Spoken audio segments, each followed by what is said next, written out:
Dini bubagra kor aguni Srinagar Amsini Shakbhaitini Nagar Sakhajan Kotok Sorogithika Rengnangni Khoksa Rengsingnai Mung Dewa Gita Gos Yagula Koktumar Horjaka Naibo Tharongno Naibo Tharong Thangui Mangkati Tiklai bubagra kor aguni Jibi Shakhamnogni Monko Dohudorka Yagulo Busmodon Pabani Yagulo Nukhuni Boroni Yago Mangkati Yago Yafri Dikha Tamani Bukai Sakhajan Kotok Sorogithika Naka Tagbo Shalai Shalai Shai Mansu Yago কিভাবে আপনার মেয়ের মৃত্যু হয়েছে? সকালবেলা বাজার টাজার করলো, বাজার টাজার করে আমরা খাওয়া দাওয়া করালো। খাওয়া দাওয়া করে আমরা সবাই ঘুমাইতে গেছি। ঘুমিয়ে উঠে সেরে দেখি সে ঝুলিয়ে দিছে। এরপরে আমরা জীবিত মনে করে হসপিটালে নিয়েছি। হসপিটালে নেওয়ার পরে ডাক্তার চিন্ময় দাস তাকে মৃত্যু ঘোষণা করে। এটা কি বাড়ির মধ্যে আত্মহত্যা করছে? হ্যাঁ, বাড়ির মধ্যেই, মানে ঘরের মধ্যে হ্যাঁ, ফাঁসি দিছে। এই ফাঁসি দেওয়ার কারণটা কি? কারণটা আমরা কি খুঁজে পেতে আসি না, কি ব্যাপার এটাই আমার মনের মধ্যে সন্দেহ। কি কেন সে খাওয়া দাওয়া বা ভরণ পোষণ বা মাস্টার বাড়ি বা শিক্ষা ব্যবস্থায় কোনো দিকে ত্রুটি নাই। কোনো প্রেম সংক্রান্ত বিষয়ে আপনারা জানেন? না না না কারোর লগে আছে না? না না। কি নাম মেয়ে? দেবাঙ্কিতা ঘোষ। বয়স কত? বয়স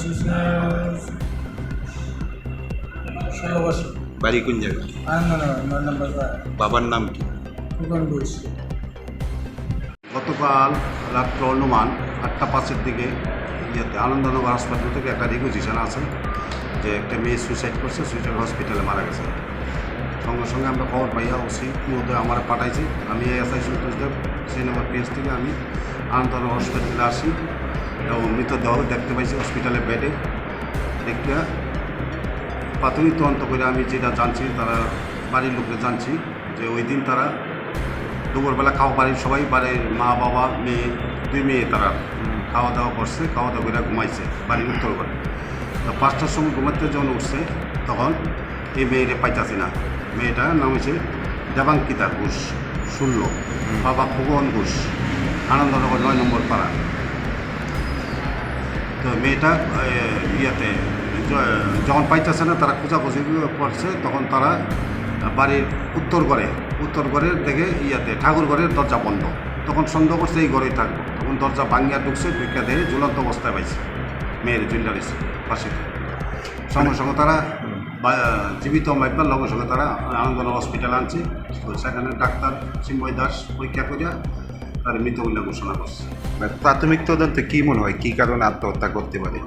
তো তদন্ত এখন পর্যন্ত কিছু সামনে তদন্ত করে জানা যাবো। পুষ্পনাম চলছে আজকে। পরিবারের সঙ্গে মানে কথা হয়েছে আপনার? হ্যাঁ, পরিবারের লোকজনদের সঙ্গে কথা কইছি, পরিবারের সবাই কথা কইছে। তারা কি বললো? তারা কিচ্ছু এই ব্যাপারে কিচ্ছু জানে না। কারণ মেয়েটা স্টুডেন্ট আসলো ইয়েতে হতো মাধ্যমিকের স্টুডেন্ট। হ্যাঁ, খুব ভালো ছাত্র, ইংলিশ মিডিয়ামের ছাত্র। মেয়েটা ভালো, কিন্তু কী কারণে তারা বাড়ির অভাব কেন মারতেছে তদন্ত করে জানা যাবে কেন হয়েছে।